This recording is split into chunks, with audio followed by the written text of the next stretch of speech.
Oh, yeah, it can happen. Ohio State can land David Sanders Jr.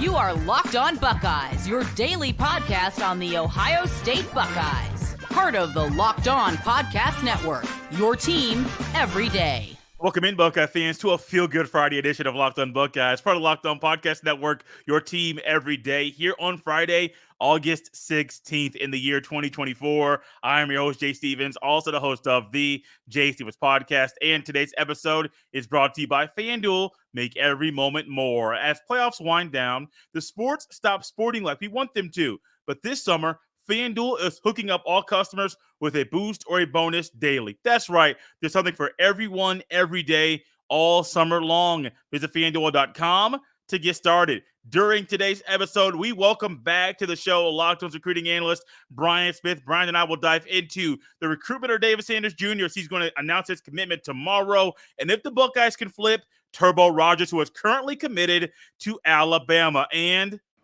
as you welcome in Brian Smith, I'd like to thank LinkedIn Jobs for being the official college football recruiting sponsor across the Locked On College Network. These days, every new potential hire can feel like a high-stakes wager for your small business. That's why LinkedIn Jobs helps find the right people for your team faster and for free.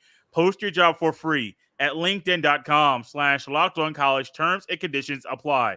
Brian, there's one guy on the offensive line in the class of 2024 that we even talked 24, 25. My numbers are all the way mixed up. Of course, I'm mixing it so fast. Class of 2025, a guy that we talked about numerous times, and he's possibly maybe the best player in the entire class. David Sanders Jr. is committing this weekend. Ohio State say that some say they still have a shot to get him. Some say they don't. What do you think's going on right now with his recruitment? The first thing I know is he ain't talking to anybody. That's first thing I know. Second is I've heard a lot of different names. Tennessee's come up. Ohio State, I've heard yes and no, like you have. Yeah. Well, Ohio State, so that makes me have no interest in a prediction before anybody asks. And then finally, because it's so quiet, I wonder if he's 100% done, or if he made this. Okay, I'm going to decide on. And then he got close, and it's like, because those things can change, man. So don't automatically assume whether it is or isn't Ohio State that the recruitment is over. I know that's a little alarming, but that's where we're at in the society with recruiting. It's wild, and obviously NIL plays a part, but I've been around David before. Great kid, very mature, very positive young man. It's probably hard for him to say no to people just by communicating with him. Very open-minded. Bless him for that, but that doesn't make his college choice any easier. So I'm curious if this will be the end of it, Jay, because my sense is it may not be. You know, with that thought, though, with him being as highly sought after as he is, and knowing schools will open up the bank account and saying, hey, what do you want? Do you want this amount? Will it be this amount? Schools are going to try to do anything they can with whoever he commits to on Saturday to either keep him, if you're one of those schools, or get him to go somewhere else. I don't think it's over. Like, I truly don't. It's not just because I think it's been quiet lately with his recruitment.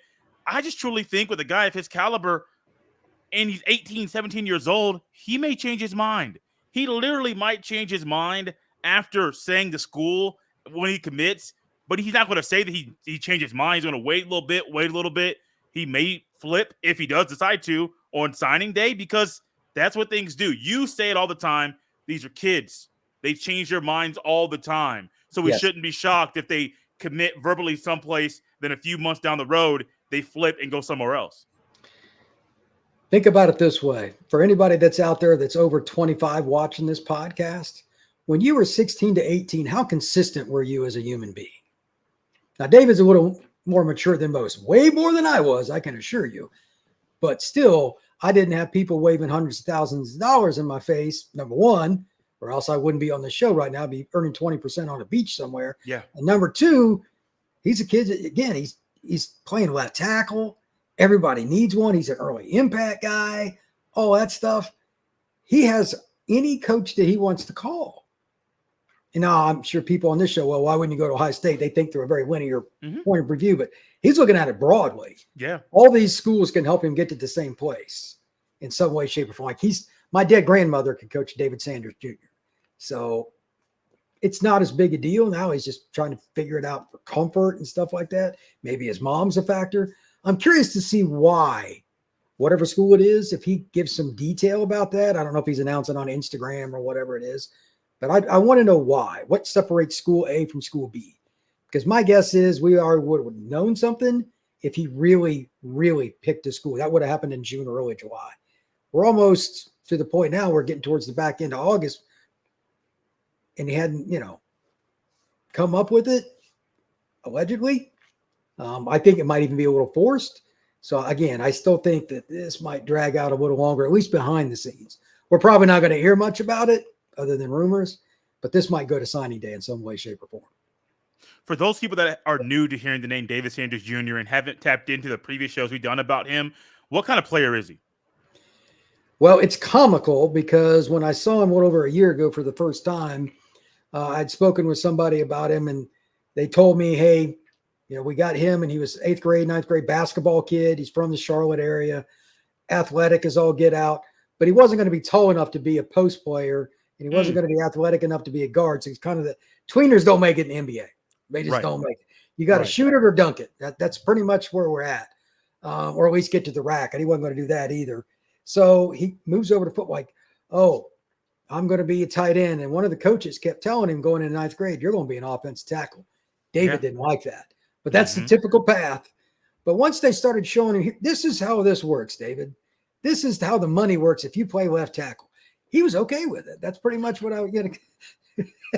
And his footwork is ridiculous. When he ran the 40 last year, and we were at the Under Armour camp outside Atlanta, I'm like, that's an offensive lineman. He was like 275, 280 at the time. It looked like a flex tight end, a 230 kid running, just the way the motion was. And he's 6'5", 6'6", doing that. And I'm like, okay, the weight will come. It's easier to go up than go down. He'll get to 300 pounds. That's not a big deal. But this kid's feet are about as light as it gets. Only thing that's going to stop him is himself. So, and he's a great kid, easily coached. So even as I would say by the end of last season, there were people like he might be the best offensive lineman, period, as far as a recruit in the 24 or 25 class, like upside.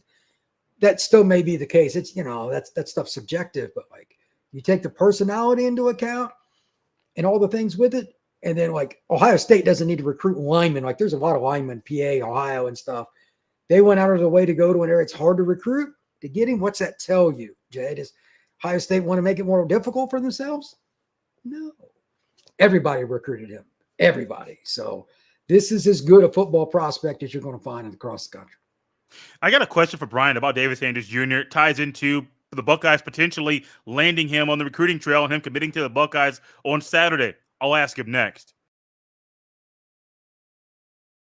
This episode is brought to you by FanDuel Sportsbook.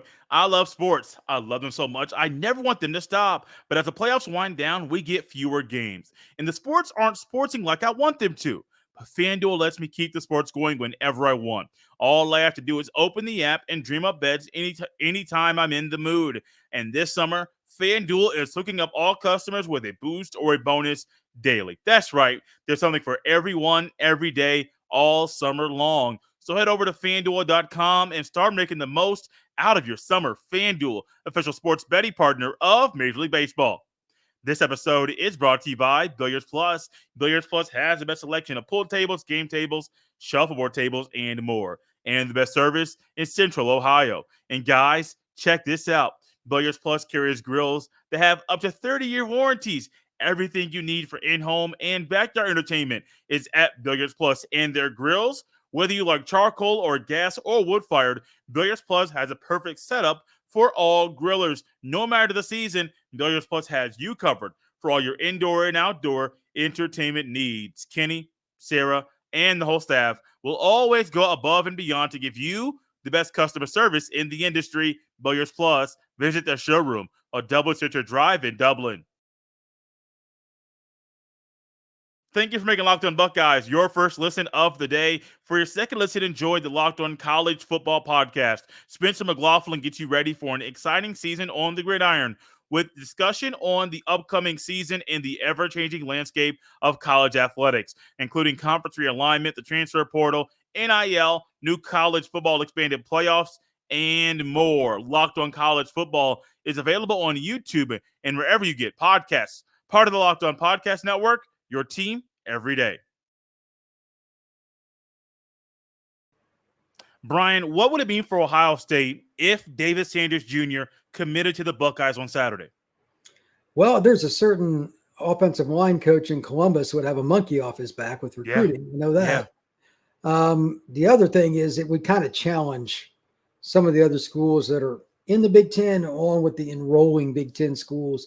That sets a stage. Like, there are only so many left tackles that it's just like no brainer. There's a couple of those guys a year in each class.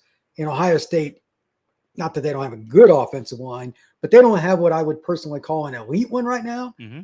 If they get to that status, it's bad for the rest of the league because their skill talent, DB and receiver in particular, moving forward, is off the charts. So everybody's rooting against them. I can assure you of that. So I think it would be really hard for them. I mean, barring him, a bunch of guys getting hurt, like by his sophomore year, that class that they got going right now, preseason number one is a possibility. That's kind of the missing link. Like they got to give them credit. They flipped a switch with D-line recruiting.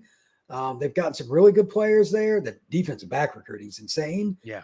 And receiver, it's not even worth talking about. That's obvious. They're where they need to be. So he would be the final piece to the puzzle, in my opinion, to making them as good a roster as there is in college football, Georgia included. Let's move from David Sanders Jr. to a guy who's down in the South, who Brian talked to last week, and he's going to talk to him after we record this show today. It's Turbo Rogers, Anthony Turbo Rogers. He's currently committed to Alabama, but Brian, based on some things you're hearing from him, it's possible that Carlos Lockwood might make it such a big impression on him that'll dish the Crimson Tide to play for the Buckeyes. Rogers and I have a pretty good relationship. I've known him for about 2 years, and it was amazing to me when I was talking to him the other day at practice, how consistent he was with who he was talking to and building relationships. And one of the first guys he calls him Lock. Good sign. When you're calling the coach by a nickname, you're comfortable with them. Number two, more importantly, it was one of the very first names he mentioned in any way, shape, or form was Ohio State. Alabama, Auburn, Ohio State, Georgia are some of the schools towards the top. There are others still trying. He's technically committed to Bama, but Nick Saban was a part of the program when that happened. I don't know how that's going to be evaluated with the current Alabama staff. They won it, don't get me wrong, but look, DeBoer is a very good football coach. There's one Nick Saban. Right. I don't know, how would he even be taking visits if Nick was there? That's the first question. I don't know for sure. He told me signing day, and I asked him, when's your decision date? He immediately said signing day because he's not going to rush this. He's taken 0 official visits. Ohio State's going to get one. Yeah, he's the opposite of everybody. He wanted to save all of them for the season. Yeah. Whatever. But he's a 5'8" kid who his name is Turbo for a reason. It's hilarious to watch him in space. He catches the ball as well as he takes a handoff. And the same thing happens in either regard. The first guy's in trouble. So, and if you miss a run gap fit, you can strike up the band. So it's kind of like Anthony Thomas that played at Oregon, that kind of guy. Yeah. I mean, I don't know if he's quite that bit. That guy was shot out of a cannon. Yes. But it's in that mold, and he's really strong. He's put together for his size, kind of built like a boxer. Right? He is put together. I think that once he gets into a college weight program, just adds another 5-6 pounds. He doesn't, he's never going to be a massive kid. He'll run between the tackles. He doesn't care. But you get him out there on a screen, you put him in the slot, and they're dumb enough to put a safety on him. There's a million ways that a team like Ohio State, especially now that they got Chip there, he obviously coached DeAnthony Thomas. Mm-hmm. You get guys like that in the slot, you put teams in a lot of flux. He doesn't even have to touch the football, Jay, and he can still score. That's the difference between winning and losing. when you just have a piece like that on the chessboard, he's so fun to watch. And one-on-one at the high school level, again, is comical. So, yeah, it's just entertainment for me. It's funny that you mentioned Chip Kelly coaching DeAnthony Thomas, because that was the first thing I thought of. And that went deeper than – not deeper than the Lachlan connection that they have and the relationship that they've built, but I think they're equally as important. Their relationship is great, but knowing the OC at Ohio State has coached a guy like you in college, you already have film on what that guy might do with you. And so, yeah, Alabama's Alabama. DeBoer's a good coach. There's only one Nick Saban. But Lachlan and Chip Kelly together, that might be the mix that's needed for Ohio State to get this guy. But Brian, as good as he is, and I say all that to say this, they already got 2 guys committed. We talk about this all the time. They already got 2 guys committed. If they bring in a third, do you think Turbo stays at running back or primarily plays a slot? His position will be football player. Okay. I like it. I like it a lot. Punt return, kick return, slot, running back. You can put like whoever the quarterback is, and Worley knows Ohio State's got enough of them. Put 2 guys in the backfield. You run Buck. You run some RPO.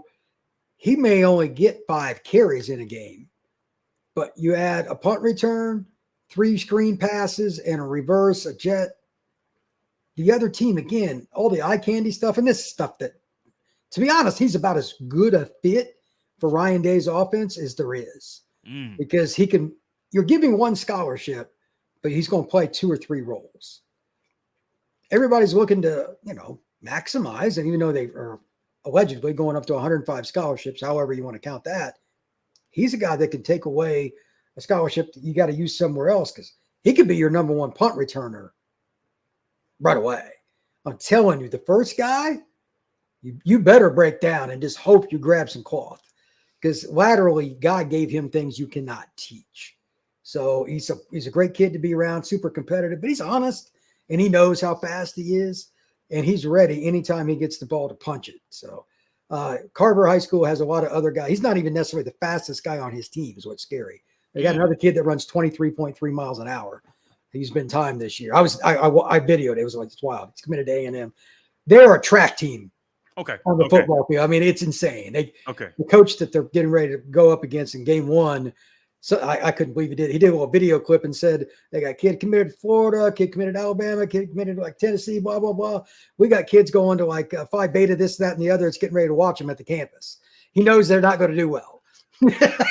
It's just like, we can't guard them. So they're going to run people off the field. They pretty much tell you they're going to run a screen. You just don't know which one of the 3 is going to get it.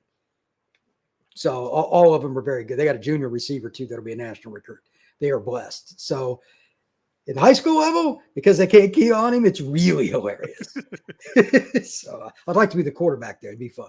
Right. It would be a lot of fun. I'm curious if your mind has changed in this scenario.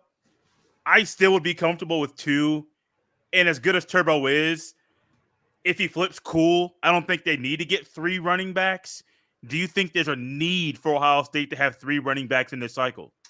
I think one of the reasons they're doing it is insurance, and the other reason is he can play 2 spots just in your offense. That doesn't count the return game. Mm-hmm.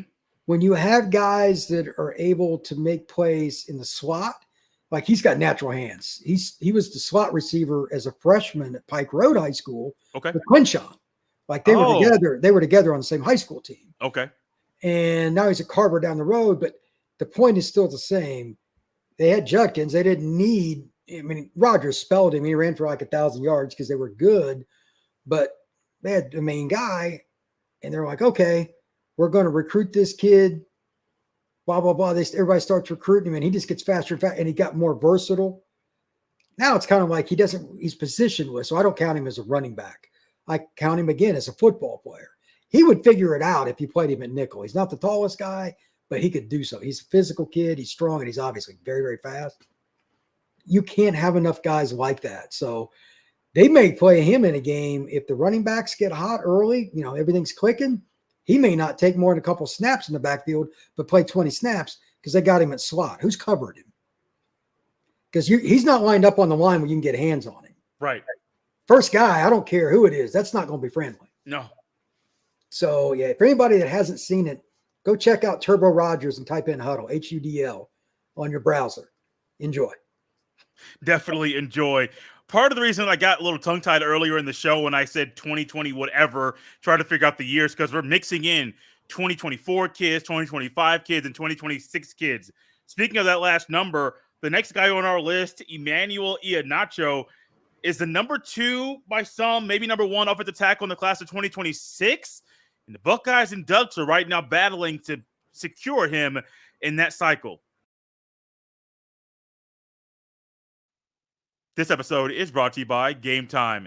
Gametime is an authorized ticket marketplace of Major League Baseball, which makes getting tickets faster and easier. Prices on the Gametime app actually go down the closer it gets to the first pitch, with killer last-minute deals, all-in prices, views from your seat, and their lowest price guarantee. Gametime takes the guesswork out of buying MLB tickets. We all love ways to help us save time and save money and make our ticket purchasing process a whole lot easier. Well, Gametime does just that. They have flash deals, zone deals. You can get a panoramic view from your seat, and you're going to love their lowest price guarantee as well. Take the guesswork out of buying MLB tickets with Gametime. Download the Gametime app, create an account, and use code LOCKEDONCollege for $20 off your first purchase. Terms apply again. Create an account and redeem code LOCKEDONCOLLEGE for $20 off. Download Gametime today. Last minute tickets, lowest price, guaranteed. Brian, I was normally not going to go offensive line again in this show because with David Sanders Jr. and a running back, I thought, how about we get another skill guy, maybe a quarterback in the 2026 cycle? But then I saw the Ducks and the Buckeyes are battling once again, and they're both in contention, early contention, for Emmanuel Iacho from Georgetown Prep over there in Maryland. But 6'6 and a half, 345 pounds. But Brian, when I watch this man play, he doesn't play like he's 345 pounds. When I first put in his film, and he's on the film, he's at Georgetown Prep, obviously Georgetown University in D.C., and I'm watching, and it was comical. There were a couple of plays where he moved guys with one hand off their feet, stuff like that. He's not playing like the Catholic League and the private league. That's not one of the normal programs, but he was just massacring guys. And it was comical for him the way it is with Turbo because of his speed. This is just power.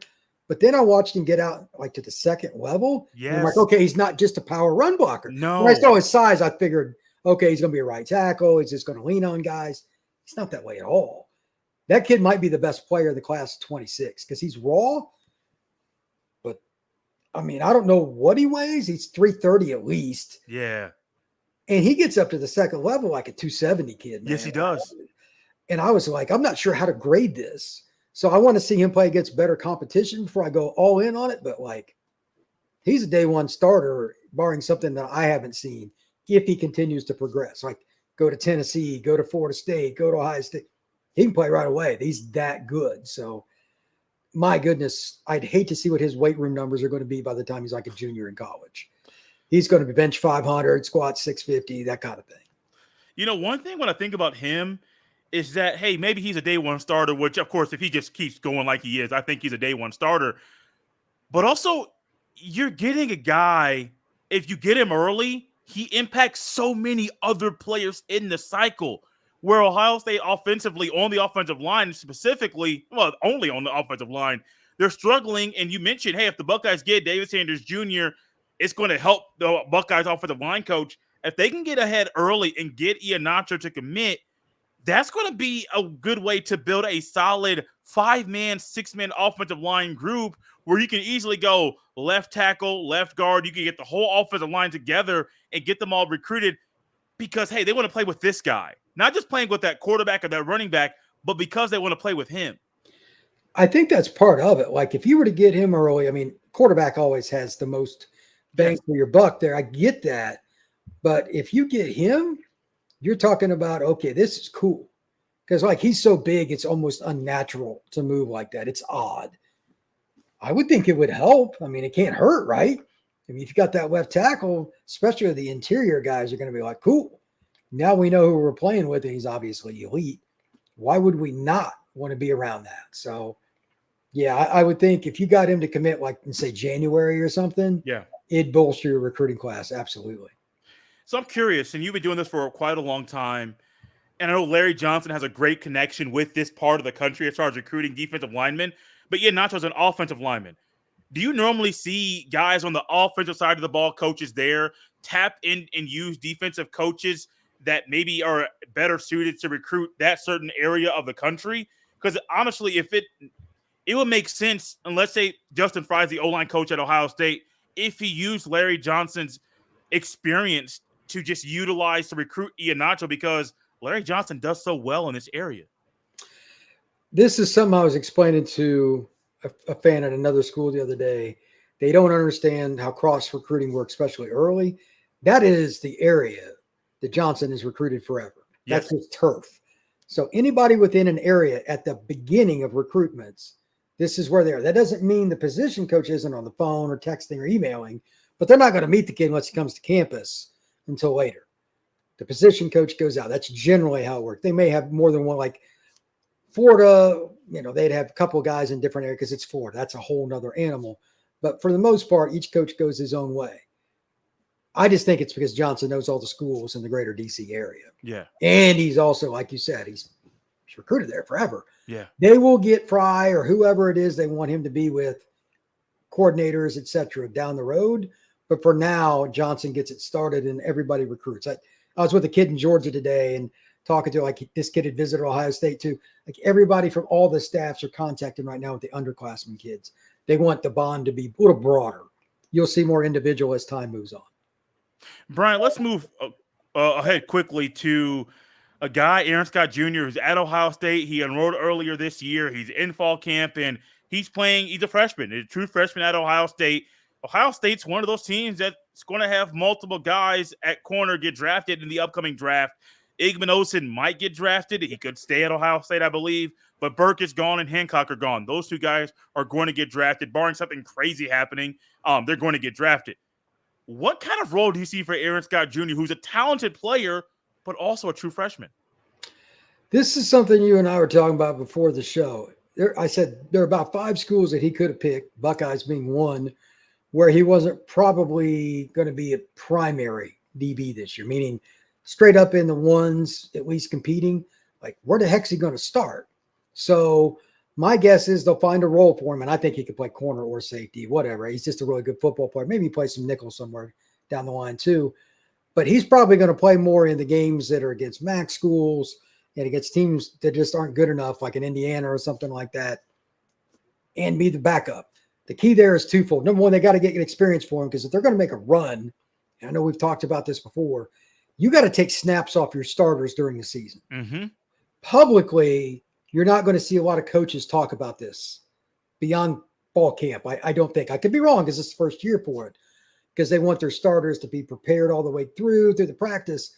But I already know from talking to guys, even high school, like some of these high school, you play 15 games. It's hard. You got to get your starters off the field.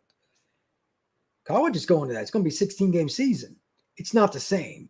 You have to get your legs for your key guys lower. Like the number, I'll give you an example. Georgia's D linemen, their key guys, play 350, 300 snaps. Most schools, it's 500 plus. Who's fresh at the end of the year? Same thing with Ohio State. I know they got both good coaches, but they got the fresher player and the better player. It's not very hard. So that's why they win those games more often.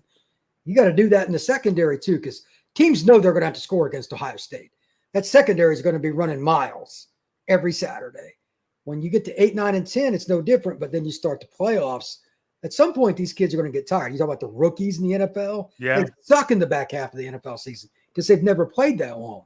We're basically doing that in college. You watch, Aaron will play more between games 8 and 12 just because they got to get other guys off the field. They'll find a niche for him. He's really good. I just don't know which spot it's going to be. Do you think he could play a little nickel? I know you threw that out there a little bit earlier. Here's the thing with nickel. It's insane. And Ohio State should know this better than anybody, because you could put Jeremiah this year at slot. By the way, good luck to that nickel. Right. I know Jeremiah very well. He will be licking his chops. Not going to go well for the nickel. But on a given play, you might be going against 22 personnel might be a running back in the slot. Same personnel the next play, it's a tight end. Mm-hmm. Nickel, there's no winning there. Mm-mm. There's no way to because they motion. You can't call timeout every play. You're going to be at a disadvantage. Can a freshman take on a tight end in a screen game? That's the problem with freshmen playing nickel. And that's why everybody tries to get juniors, seniors, and fifth-year seniors to play nickel. It's the weight room. Yeah. I'd rather have him in coverage and just playing a specific spot and you just go that route. But he's a smart player. There's a reason he was an elite recruit. They'll find a niche for him. Obviously, they got a great defensive staff at Ohio State. I'm just not sure what it's going to be. It may be something they haven't even completely figured out yet because his skill set is broad. Great problem to have. I really appreciate Brian coming on the show once again. You can follow him on Twitter at FBScout_Florida. Follow me on the same platform at JStevens07. We're out of here on a Friday. We'll see you next time.